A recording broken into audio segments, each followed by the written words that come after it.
Hey guys, welcome back to Let's Play Turok 2. In this video we're going to start level 3. Unfortunately, I must report that this is a take 2. I did do a complete recording of level 3 all the way through, but the recording software did not work. I didn't notice that it wasn't working until after I recorded it. So, lo and behold, here we are, and this is a non-blind run through. Fortunately, that means we might be able to get through it much quicker, maybe even within 2 episodes. So, here we go.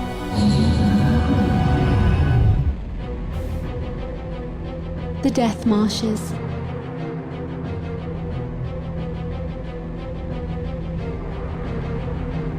The Death Marshes are home to the mighty Purlin, a primitive and brutal race of ape-like creatures. The Purlin regard humans as weak, squeaking insects, and are deeply resentful of the progress humankind has made as the centuries have come and gone.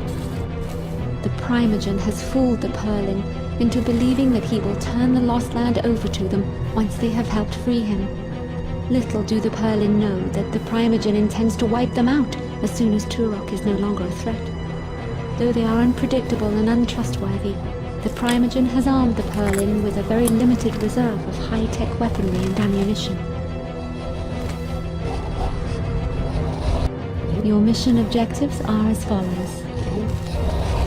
Rescue 5 prisoners. Destroy 3 ammunition storage facilities. Locate the energy totem and defend it at all costs.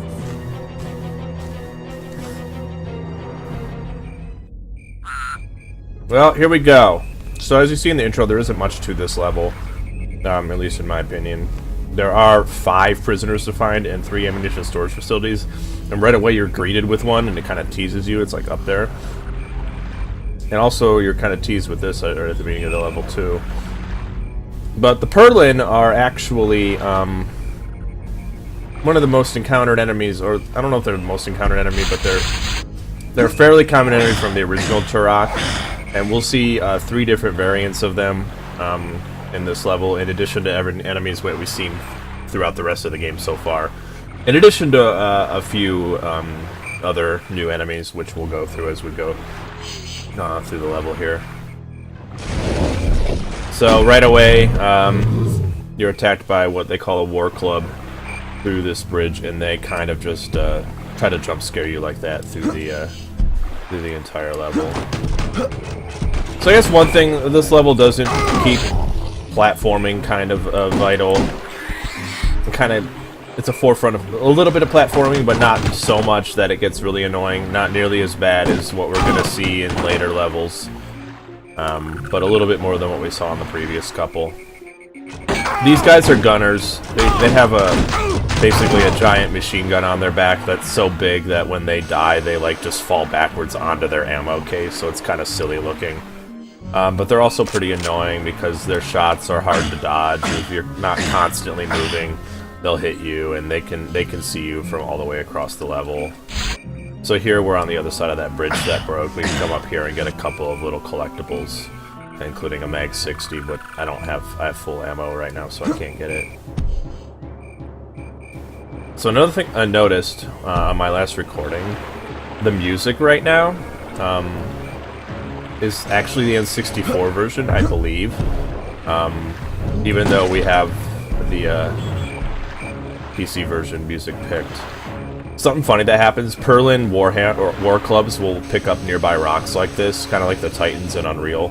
But even if they just picked it up and you shoot them in the head, they'll be in the process of throwing it, and so they'll like fall down dead and still throw the rock, and it looks really funny when it happens. So I find the best, there's bees in this level, and as you can see, and I find the best way to deal with the bees is to use the Mag 60.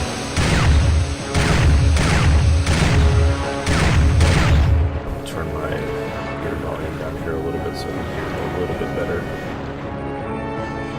I think that won't affect the game. I'll put in the audio. Otherwise, that wasn't a really good bee kill. I kind of wasted a lot of ammo there, but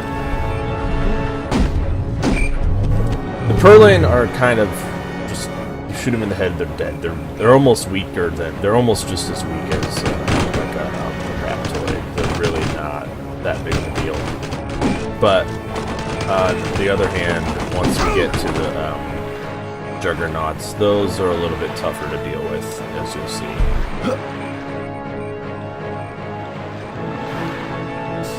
And right away, just by walking through the level linearly, we've come across the first level 5 key. Easy enough. Nice convenient ammo refill. And now we're coming across some new looking water. This is bog water. It's kind of just mud. It doesn't hurt you. It just slows down your movement. And then right away, we are encountered by a new enemy. This is a cave worm. And so you kind of just gotta blast them out of your way.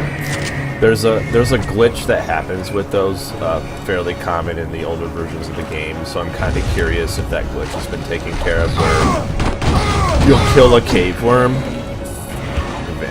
You'll kill a cave worm and it'll just be like hovering there, still alive, and then it'll slowly just fade away. I think one thing that I noticed in this update to the game, in this version, in this remake, the enemies' carcasses don't fade away after they die. They're able to stay there. So I think that with that in mind, the cave worm carcasses will pretty much always die, but we'll have to see. Also, for those familiar with the Metal Gear franchise, I didn't mention this in my last recording, but the cave worm almost sound exactly like Metal Gear Ray. Like, it's really weird. They almost have the same sound effect. I didn't really notice it until I started playing this. It's like I noticed it while I was playing Metal Gear. I was like, wait a minute, that's a B, and I didn't know this was going to be there.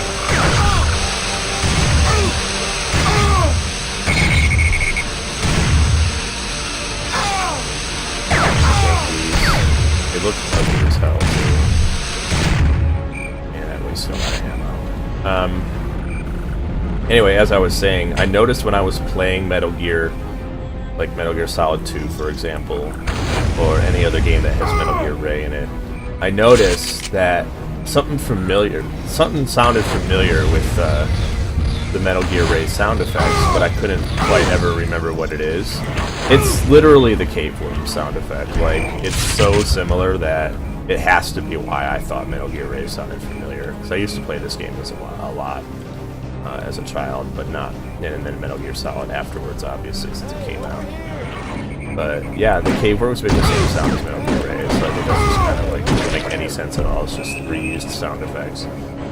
But there you have it. So here we have our first prisoner, so you just can slash these open. Hey, over here! And they just stand there saying, "Hey, over here!" And they're like looking down at their feet. They're not like looking at you, so it's really funny. They also kind of sound like Hank Hill, King of the Hill, for some reason. So now, to get to the next area, you actually gotta like jump over here. This water is this is poisonous bog water, and it's different than River of Souls water. Like, this water will hurt you no matter what, but if you fall into it, you have a chance to get out of it if you time your jumps really well. But if you loiter just one or two frames too long, maybe it's not that tight, but if you linger like a half a second too long in the water, you lose like 80 health. It's basically a one-hit kill.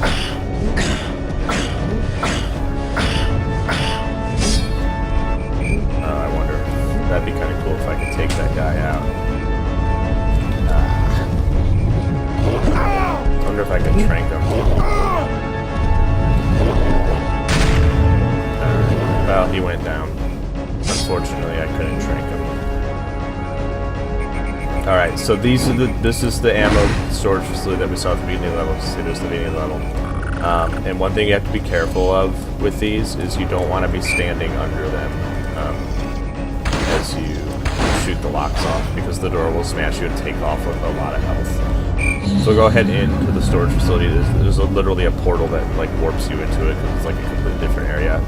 Flashlight. You'll get a flashlight at the beginning, and then it's a good idea to, like, this one's pretty easy, but I find it's good practice. This is a good place where the map comes in handy. So you just walk up to the big block, You have 5 seconds to get the hell out of there. And it's like you have more than 5 seconds because each of these blocks like explodes behind you. You can see like it'll come from behind you and you'll see it explode. See like that? And like right there I just got hurt and I lost like 30 health. So you have to be fast because you only have that much extra time until the whole thing explodes. But after it explodes, you can go back in and like areas that you weren't accessible before you'll find like a full health. So it's a good idea to go back in and get those.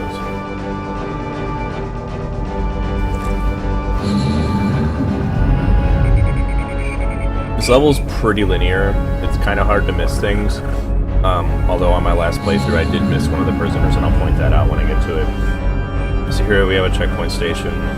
Probably a good one to keep in mind. And there we have a new weapon.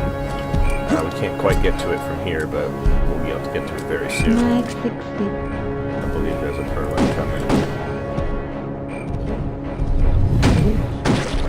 See, I killed him and he still like threw the rock, which is really funny looking.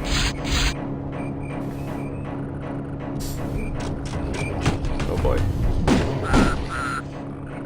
The gunners are like annoying because sometimes I'm gonna try the warblade on the key. Yeah, if you can time it so that the strike kind of happens like right as it's happening, right as they're swinging you, you might be able to get a hit on it. But they're annoying otherwise. Meg 60 is a good way to take them out, but you also have to be careful because you could miss pretty easily.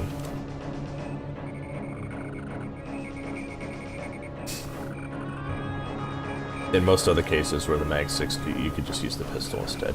But the Shredder is basically a full-on replacement for the shotgun. There's really no reason to keep the shotgun anymore once you have the Shredder. I'm not even going to really show off what happens with the Shredder quite yet, because these Perlin are super easy to take out with pistol shots to the head.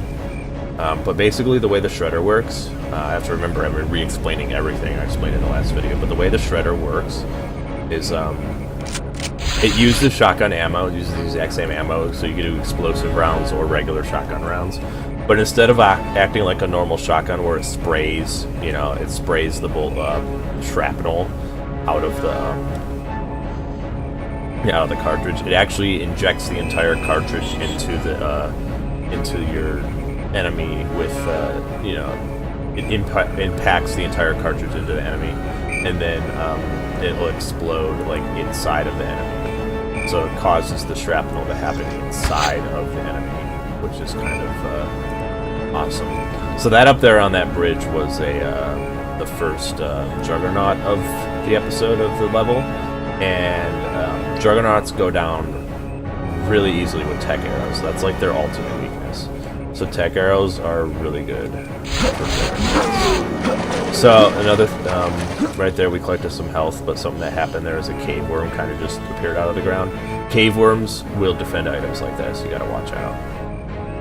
So here, you can see over there, it's another prison cell with like a ladder, and there's this bog water in the way that you can't cross.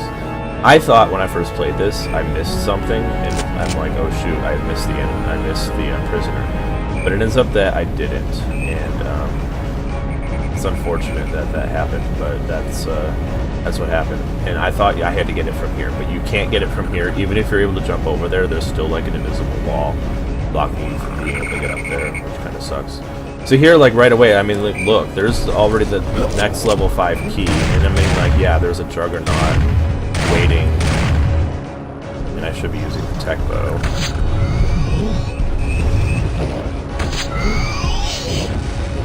So yeah, they go down pretty easily with the tech bow. But yeah, a lot of linearity in this level. Not too difficult. That's why I don't enjoy it as much.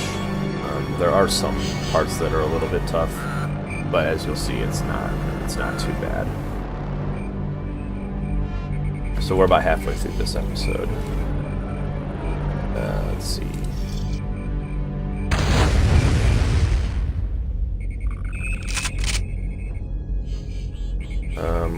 think I got everything in this area.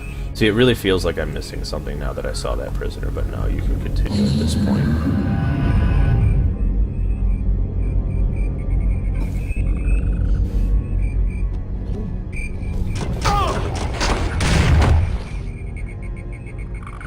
So here we have a gunner, and here we have another pond of water.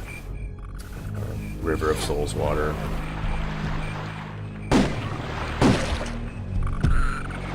Get some arrows.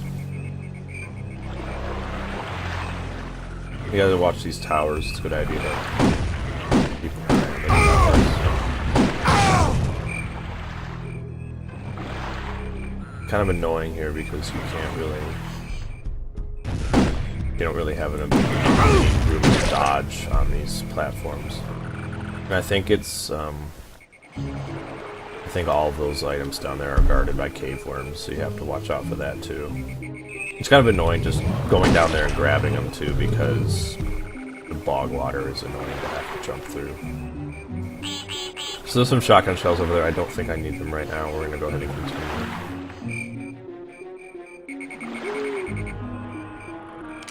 Get some more bullets. You gotta watch out though, because these guys will come out, and now is a good time to use the shredder. And not doing very good here. Okay. See, the shredder is pretty good, but even on the Juggernaut, it's still not that good of a choice.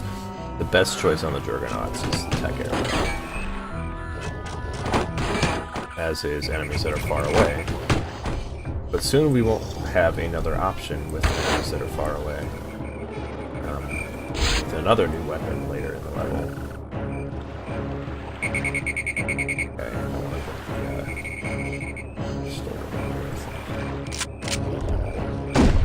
to ha! Nice. Caught him in midair. So if you look through here, I'm not sure where. Yeah, if you look through here, you'll see that there's one of the portals. But you can't get in there because that wall's in the way. Then we gotta figure out how to get in there. Another Juggernaut this time. Typo, we got down one hit easily, no problem. I'll watch health here a little bit. I don't know why every barrel in this game explodes. It's really annoying because you gotta shoot it from a distance. It'd be nice if they didn't.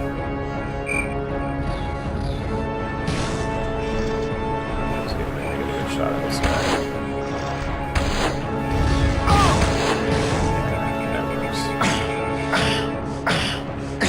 You'd be surprised, the arrow maintains extreme versatility throughout the whole game.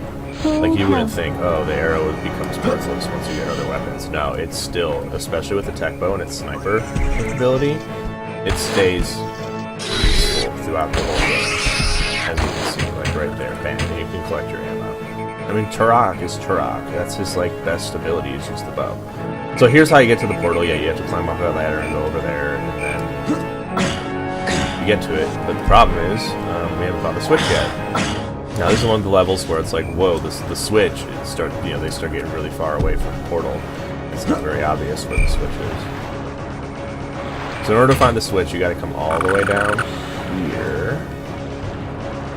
And this is a good place to use the shredder, actually, because you're walking on these bridges, you're like, yeah-dee-da, and then boom, so you get one, another, bang, easy. So you get surrounded, you just gotta take them out. So here's the warp to the next area, but remember, you don't want to go on that because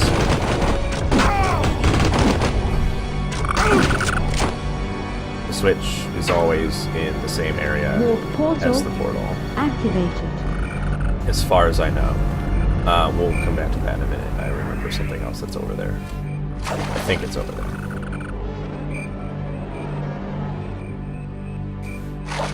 But at this point, we've opened the portal. We can go back to it. Yep, fine here.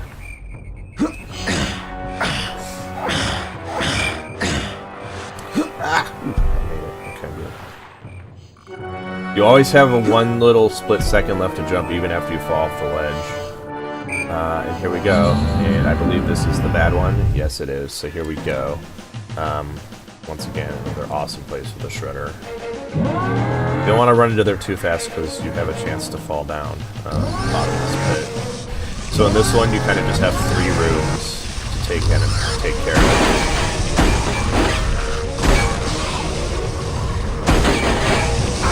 Man, that guy was tougher than he should have been.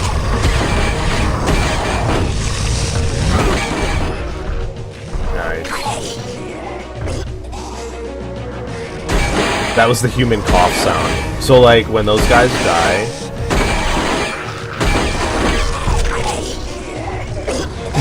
there it was. It's deep. It's higher pitched than it was in previous games. In previous games, it's a much higher pitched sound effect. But it's, I mean, they're obviously made by human voices. I call it the human cough because it's like blatantly a human cough. So we just completely just shredded those guys. See, here's their like half-destroyed carcasses just You have sitting found there. part of the That new guy's weapon. like, his legs are completely gone and he's just a pile of flesh. The power of the shredder shall not be underestimated. Honestly, those guys are probably the best guy to use the shredder on.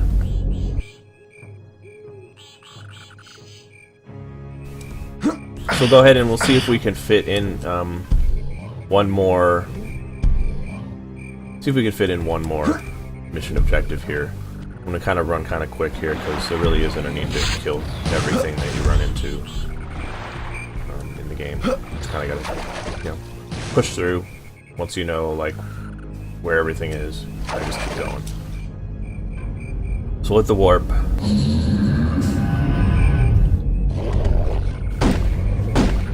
Yeah, one hit kill, obviously. Damn. So you'll notice there's this bridge.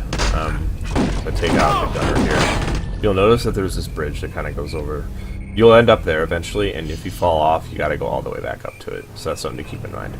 Then we have another satchel charge, and you'll know if you see the satchel charge that usually you'll almost always find the satchel charge first, except for the very beginning of the level. You saw that storage facility like right away to tease you for it. But usually, as you go through the level, you'll see the satchel charge first, and you'll be like, oh, that means the storage facility is in this area. Now, I was going to say that finding the satchel charge means that you'll find the storage facility in the same area too. Now, while that's true, for the third one, you'll see what happens. It's not quite that simple. It kind of violates the portal rule. You get it?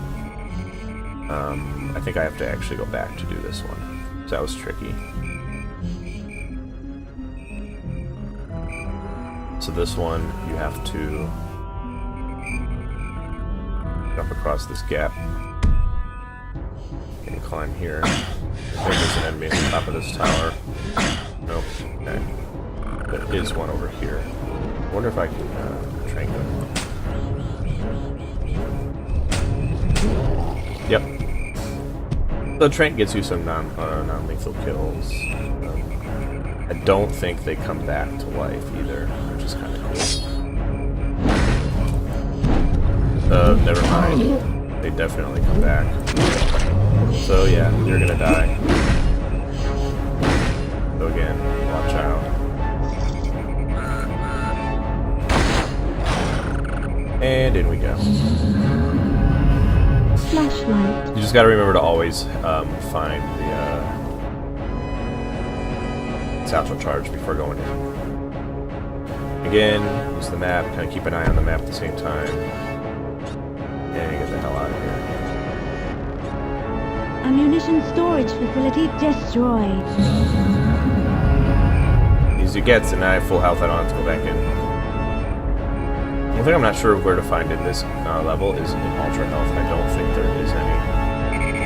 And there's a shortcut. There we go. If you want to try a real shortcut, you can jump in the water. Try not to get hit, but I wasn't going to risk that. We're good on ammo. Bang. Nice. Shred all half his body away.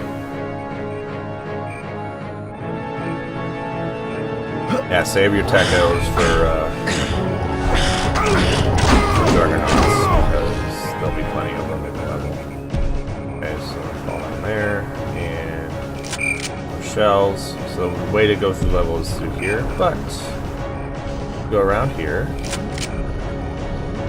You notice there's a place to walk back here behind. And when you walk back here behind, you will find a new weapon in a secret area. Plasma rifle.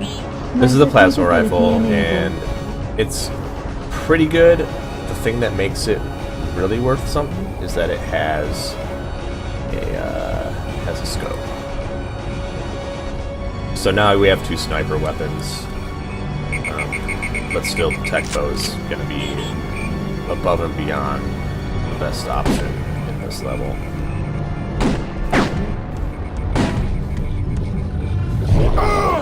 Damn.